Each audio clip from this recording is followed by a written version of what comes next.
A report to the nation. Tonight, the 1950 elections.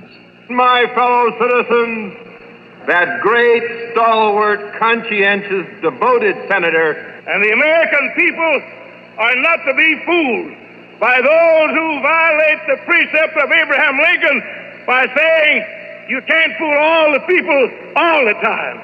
I have fought so many crooked politicians for so long that I can detect them by their odor. How wrong, how wrong, how wrong can a governor be? We need a new governor. So I give you a great Southern belle, the Alabama Bernhardt Tallulah Bankhead. The best governor the citizen of California ever had, Earl Warren.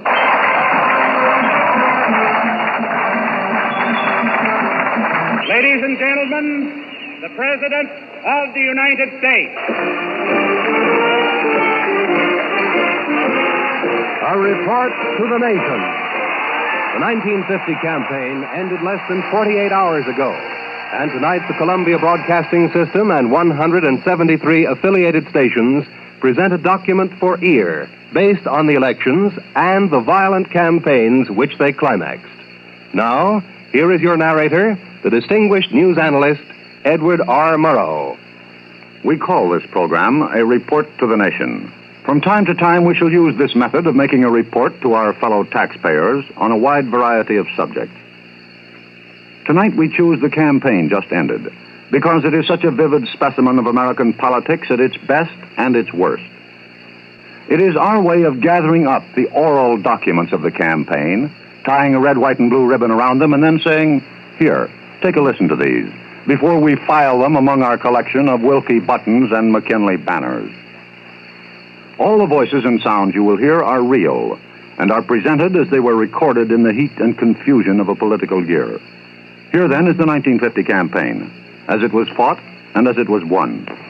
Ladies and gentlemen, it's my great privilege and my pleasure to introduce to you my longtime friend and one of the greatest vice presidents this country's ever produced, the Honorable Alben Barkley, Vice President of the great state of Kentucky. Contrary to that slip of that cultured political tongue, Barkley is still Vice President of the United States and President of the Senate, although many of his Democratic cronies will be gone. That was the voice of Senate Majority Leader Scott Lucas as he introduced the campaigning Veep in Peoria, where Mr. Barkley had gone to help Lucas in the toughest battle of his political life. And I hope on the third day of next January, as the presiding officer of the United States Senate, I shall have the privilege of holding my hand up and administering to Scott Lucas the oath of office as United States Senator from the state of Illinois for 6 more years. That is an honor that the Vice President will not have this January. Instead, he will hold up the hand of Everett Dirksen. Hello, folks. This is Everett McKinley Dirksen, the Republican candidate for the United States Senate. I've taken this means of visiting with people over the state. Former Congressman Dirksen, almost blind 3 years ago, fought a long, vigorous campaign against Mr. Truman's most important senator. Dirksen traveled more than 150,000 miles in a 2-year battle in which he made 1,500 speeches and wore out 3 automobiles. One of the original backers of the Marshall Plan, he is now against it and had the support of the Chicago Tribune. Frankly, folks, we're sitting on a volcano, and the time has come to apply a remedy, even though it's painful. What to do is quite clear. There is a weapon at your command, and you can use it on the 7th day of November, 1950. That's Judgment Day. Indeed, November 7th was a Judgment Day. It was also the climax of one of the longest, most bitter, most expensive campaigns in the history of United States politics. The technique was still just about the same, but the gadgets were changing. The helicopter became a standard piece of candidate equipment in many states, and the television camera gave the orators a chance to ask for their countrymen's eyes as well as their ears. Page 1159 of Volume 1, which you now see before you on the television. Both sides wheeled their biggest political guns into place, but were just as careful not to overlook the vital logistics of glamour. The Democrats in New York sent an eagle with sharpened tongue and claw, Miss Tallulah Bankhead, into combat. The California Republicans used a sweet-tongued dove named June Allison. Listen to them both. First, Miss Bankhead. As I have no respect for the Dixiecrats, so I have no respect for Mr. Impellitteri. The noises he makes, if you recall your Macbeth, are full of sound and fury, signifying nothing. And the first night audience on November the 7th is going to get the thrill of its life when we all hail Mayor Ferdinand Pecora. Now, June Allison in California. Like all young people today, I've prayed for fresh young leadership. Knowing Mr. Nixon, I know that prayer has been answered. He is a statesman as well as a fighting man. I've come to know Richard Nixon as a man so fair in all of his dealings that you can say of him, he does to others as he would be done by. Miss Allison's Nixon did much better than Miss Bankhead's Pecora. Mr. Nixon was running for the Senate in California, where 4 of the biggest vote-getters in the nation turned the Golden State into a muddy midway of oratory and invective, where the 2 big prizes were a seat in the Senate and the governor's mansion. I will never play footsie with communists or their fellow travelers. That was the voice of Earl Warren, a Republican who regularly gets almost as many Democratic votes as he does Republicans. The Republican vice presidential candidate in 1948 was opposed by James Roosevelt. Listen to FDR's eldest son as he answers questions on a Los Angeles street corner in front of a television camera. The gentleman wants to know what makes me think that I am qualified to be governor of California. I think in answer to it that I should point out that I had the privilege, which I'm very proud of, as well as being very humble, because of the great responsibility it puts upon me. I have had the privilege of being trained by a father and a mother who believed that democracy could be made to work for the welfare of all people. And I think that that's as good a training as a man could ask for. Now, Governor Earl Warren, as he took his gloves off. I want to say to you, ladies and gentlemen, that I have not heretofore made reference to this sordid page in the history of Mr. James Roosevelt. He has absolutely no record of accomplishment of any kind in the public service or in the civic life of our state. And outside of foraging for political insurance, the only private employment of any kind he has ever had was his employment at $25,000 a year by a group of left-wingers in Southern California, which his own party eventually forced him to repudiate as a dangerous group. Governor Warren was returned to Sacramento for his 3rd term by an overwhelming majority of more than 1 million, and emerges as a strong Republican candidate for the presidency in '52. But the more colorful race in California, where no holes were barred and a few new ones invented, was the race for the Senate, where Congresswoman Helen Gahagan Douglas opposed Representative Richard M. Nixon. Here the issues were clearly defined. Mrs. Douglas always backed and had the endorsement of Harry Truman. Nixon was one of the Republicans' heavy young punchers in Washington, claimed to have discovered Alger Hiss and others. Mrs. Douglas said Nixon persecuted innocent people. Nixon accused her of giving comfort to the communist left. And ironically, one of the vital issues of this strange campaign was a Bronx congressman, Vito Marcantonio, 3,000 miles away. Both candidates were on the defensive. Here is Nixon talking. And this is a beauty. This sheet says that Mr. Nixon, and this is terrible, they say, voted with a man by the name of Vito Marcantonio, whom they describe in this sheet as a Communist Party liner. They say I voted with this terrible man 5 times. And they say that's a terrible thing. And incidentally, this sheet, in case you didn't know, was put out by the Helen Douglas Senator Committee in Southern California. All that I say is this: let's look at the record, and what do we find? We find that Mrs. Douglas voted with him not 2 times, not 50 times, not 100 times, but 354 times in 6 years, more than any other member of Congress. And so when they put out a piece of literature that says Mrs. Douglas voted 300 and some times with a congressman called Mr. Marcantonio, it is, to say the least, tricky. There are 2 programs in Congress, the Democratic program and the Republican program. Mr. Marcantonio comes from the city district, working men's district. He has supported the Democratic program on such matters as housing, minimum wage, Social Security, and so forth. On matters of foreign policy, he has followed Mr. Wherry and Mr. Taft and my Republican opponents.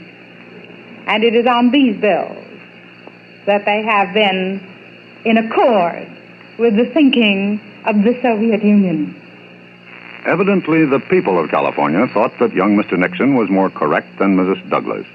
Her defeat was a blow to the fair deal and the administration. We need a new governor. Yes, it's plain to see. We need a new governor. The old one has to leave. We will all put John Lodge in as governor, a man you can believe. The old one. In Connecticut, there were a governorship and 2 Senate seats in contest. The advertising men and the bankers marched into combat behind the singing commercials. The music you hear is heralding the candidacy of the grandson of Henry Cabot Lodge, a far cry from the bearded Boston isolationist who fought Wilson. Handsome John Lodge, a war hero and a former movie actor, fought his opponent, advertising wizard Chester Bowles, with his own devices. Yes, it's plain to see. We need a new governor. The old one has to leave. Connecticut will get their new governor. Fair dealer Bowles had conceded by 10:30 at night. In the 2 Senate races in that state, Brian McMahon virtually ignored the rest of the Democratic slate and based his campaign on his work as chairman of the Senate Atomic Energy Committee. His fellow citizens agreed that McMahon was not expendable, so they sent him back to Washington.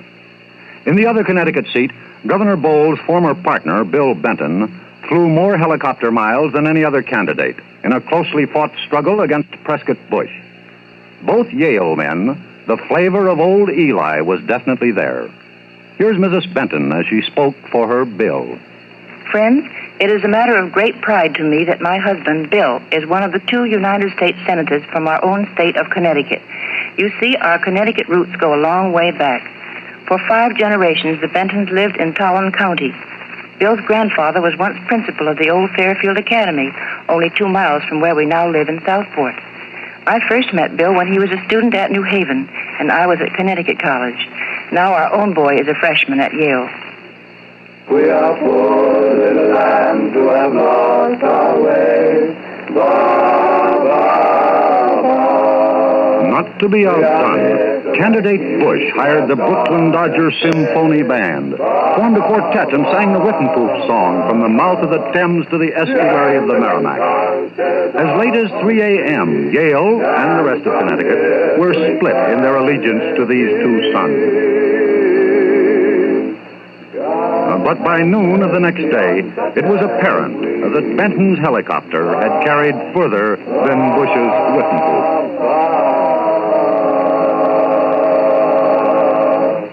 By only a few hundred votes, Bill Benton was still senator, and Maury's would never be the same. Who tore down price controls? It was Taft. And who wants to strip the farmer of his security against the risk of nature? It is Taft again. That was Joe Ferguson, running against the most important man in the 1950 election, Robert Alphonso Taft, Ohio's veteran senator. Bob Taft knew that he had to win in 1950 or not run for the presidency in 52. Organized labor knew this too and poured huge sums of money into Ohio to beat him. The CIO, the AFL, and Mr. Lewis's mine workers formed a strange marriage to beat him. The Democratic Party agreed that their biggest task was to beat Taft. The eyes of the nation were on Ohio. And to oppose Taft, the Democrats nominated an undistinguished politician unknown outside the state, Joe Ferguson, whom you hear again now. Again, when housewives complained that food prices were too high, who told them the answer was to eat less? It was Taft. Everybody who can see, hear, or read is talking about the flood of Taft money pouring over Ohio in this campaign. From one end of the state to the other, you can hear continuous band music to drum up the crowd. Call to hear Taft explain why he spent 12 years in the Senate voting to lower the income of Ohio farmers and to listen to the Taft theory that good wages are bad wages. Ferguson shook 1 million hands and did little more. Taft covered the state twice in 24 months of the hardest campaigning of his life. It is quite true. I've opposed the socialistic measures of the CIO that Mr. Reuther represents. I've strenuously opposed those measures as presented to Congress by Mr. Truman for detailed control of economic planning, economic control of every business, every farm, telling every farmer and every businessman how to run his business, contained in the Spence Bill, the Brennan Plan. I've opposed universal compulsory socialized medicine and the other proposals to socialize all welfare services and transfer them to a Washington bureau. I opposed, of course, their effort to repeal the Taft-Hartley law. At 10:30 on election night, Taft went on the air to make this startling prediction. Well, I will win by well over 250,000 states, probably more. Ferguson still thought he had a chance. Taft won by 500,000 votes. Throughout the campaign, the Republican guns were well loaded with ammunition, and their sights were high. The Democratic battery was commanded by Harry Truman. All right, I'm doing it. Then we got that Republican, no-good, do-nothing, idiot Congress about which I told you in 1948. They took away Social Security from nearly 1 million people. They started to destroy the unions through that infamous Taft-Hartley law. It was the same voice as the one that turned the tide in 48. The same phrases, the same charm. But this time, the magic didn't work. The candidates he needed most and campaigned for the most were beaten.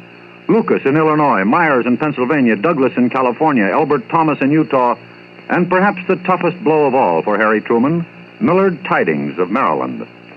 You and I know that the Truman Tydings Combine has done everything possible to get our eyes away from these evidences of communist influence that the whole country talks about. That is the voice of John Marshall Butler, who fought Senator Tydings chiefly on the issue of communism in high places.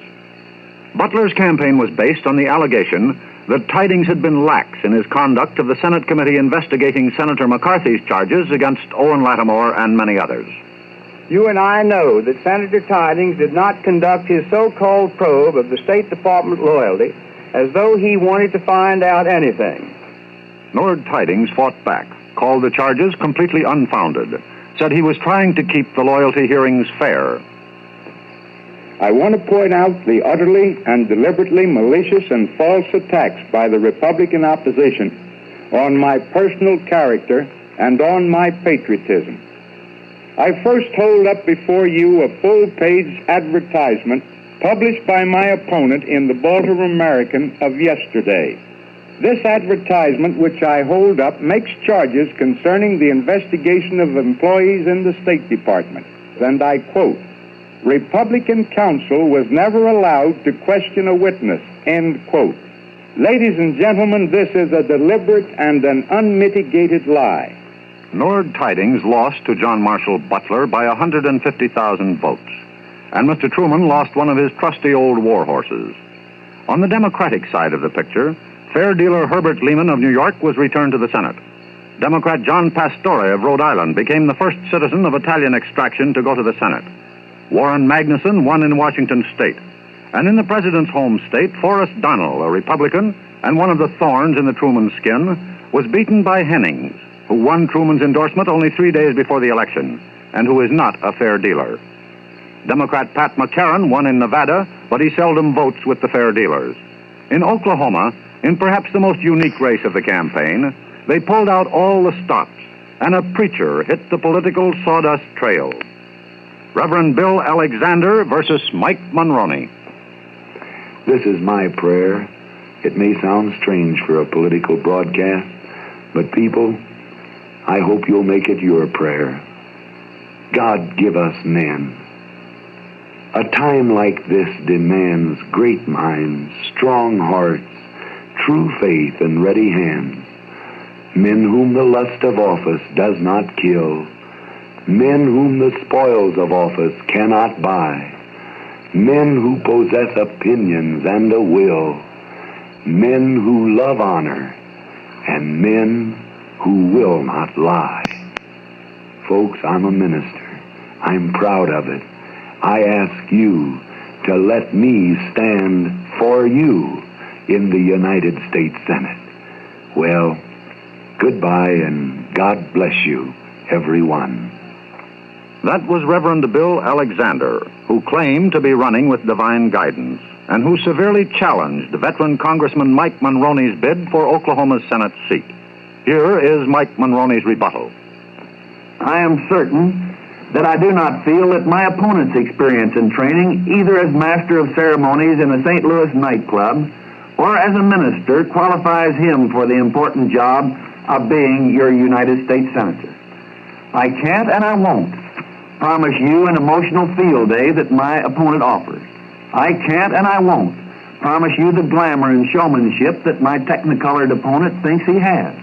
I can't and I won't claim that I had a personal command from heaven to make this Senate race. Oklahoma, where the wind comes sweeping down the plain and the waving corn is fresh each morn, decided that the Reverend should return to his preaching, and that the gentleman from Oklahoma should be Mike Monroney. And there were other issues besides candidates that the people had to decide on. In South Carolina, the poll tax was voted out. Montana refused to legalize slot machines. California voted against legalizing gambling. In Maryland, a law was passed making vivisection legal. It applies only to stray dogs. Below the Mason-Dixon line, that which was solid remained solid, with Russell Long, Lister Hill, Olin Johnston, and all the other Democrats returning to office. Not necessarily to vote along with the Truman Democrats, however. In the House, the Democrats retained control with Sam Rayburn of Texas going back for his 20th term. Throughout the land, the vote was big, the heaviest non-presidential year ballot in history, with more independent voting and ticket splitting than ever before, especially in New York, where the voting is always heavy and no holds are barred.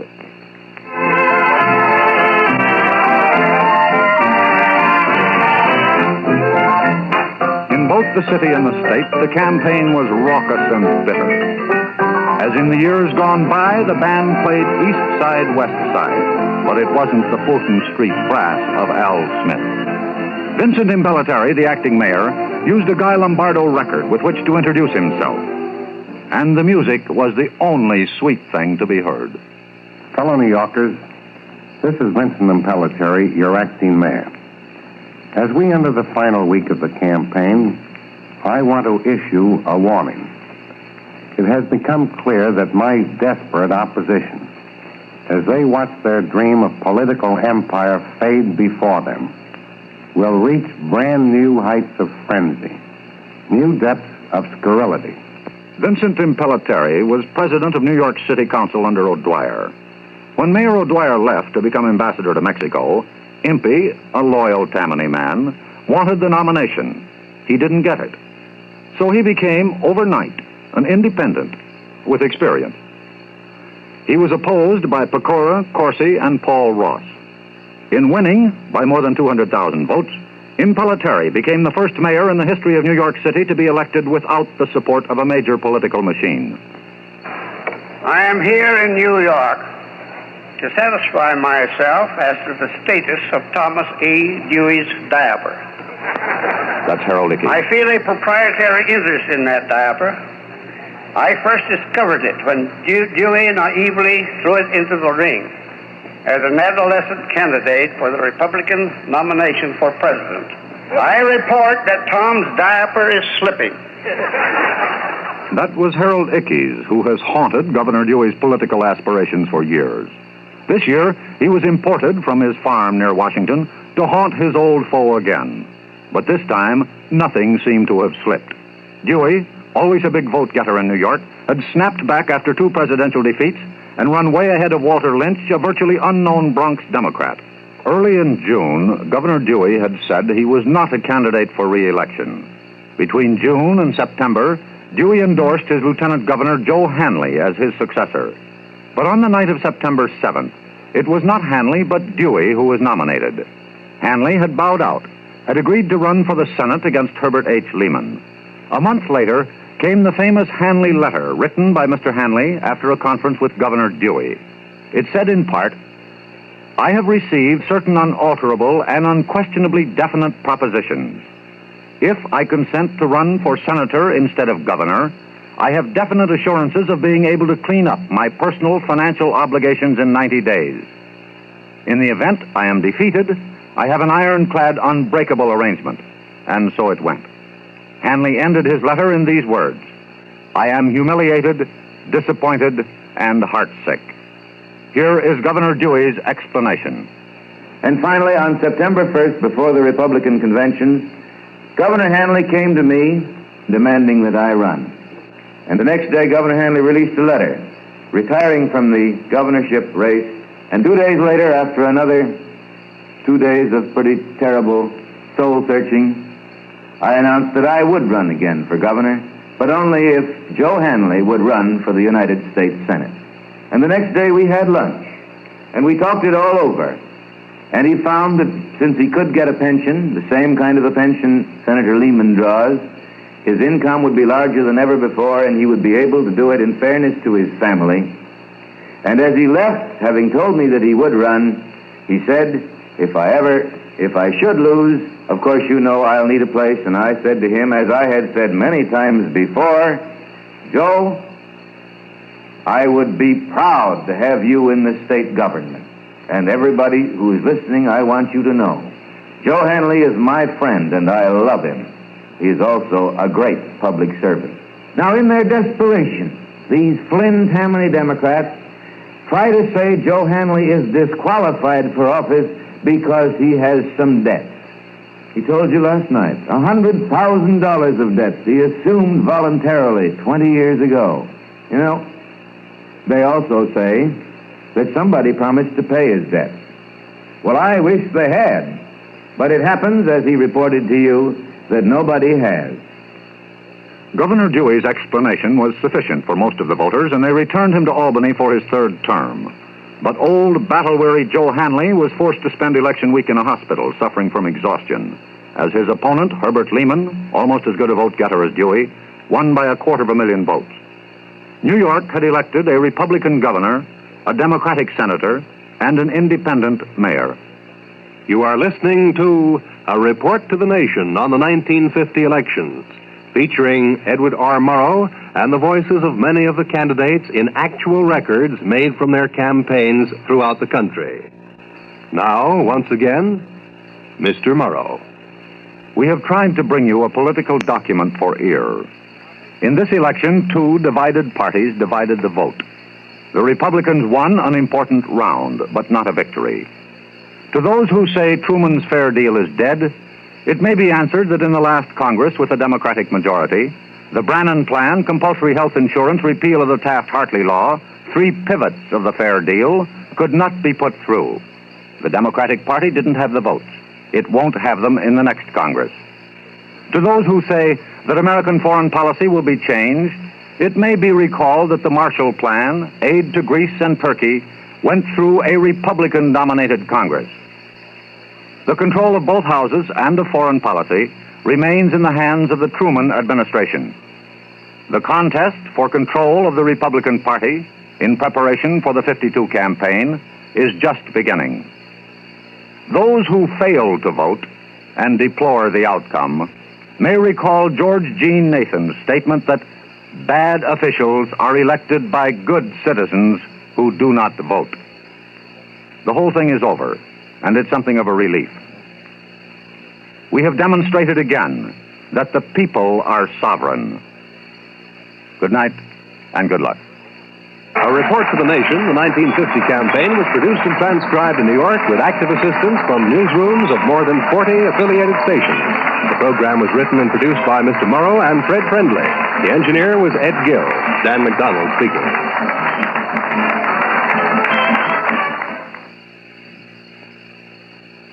Be sure to hear Edward R. Murrow on his regular news broadcast each weekday evening, Monday through Friday, over most of these same stations. His comprehensive analysis of the news is heard by millions on CBS.